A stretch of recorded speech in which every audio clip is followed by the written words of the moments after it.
नोएडा में एक software engineer की मौत ने आज लखनऊ तक हड़कंप मचा दिया है। 27 साल के युवराज की चीखें शायद उस रात कोहरे और अंधेरे में दब गई थी, लेकिन उस हादसे की गूंज अब सत्ता के गलियारों तक पहुंच चुकी है। मुख्यमंत्री योगी आदित्यनाथ ने इस मामले में न केवल सख्त जांच के आदेश दिए हैं, बल्कि नोएडा अथॉरिटी के सबसे बड़े अधिकारी की कुर्सी भी अब हिल गई है। आज हम बात कर रहे हैं नोएडा के सेक्टर 150 में हुए उस दिल दहला देने वाले हादसे की, जहां प्रशासन की एक घोर लापरवाही ने एक होनहार युवक युवराज मेहता की जान ले ली।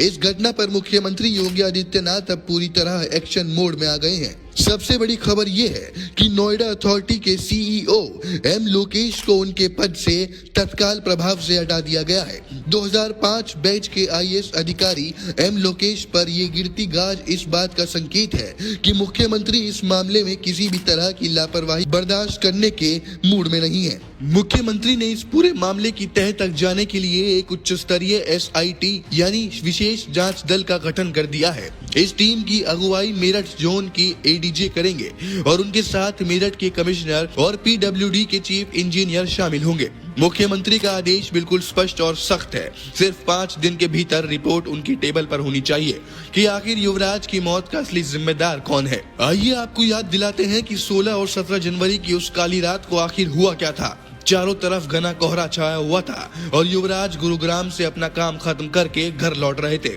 सेक्टर 150 के पास उनकी गाड़ी अचानक एक ऐसे गहरे गड्ढे में जा गिरी जिसमें पानी भरा हुआ था। सबसे दर्दनाक बात जो किसी का भी कलेजा चीर दे वो ये है कि युवराज की मौत तुरंत नहीं हुई थी। चश्मदीदों और शुरुआती जांच के मुताबिक युवराज उस पानी से भरे गड्ढे में करीब 1.25 घंटे तक यानी 1 घंटा 45 मिनट तक जिंदा थे और मदद के लिए चिल्ला रहे थे।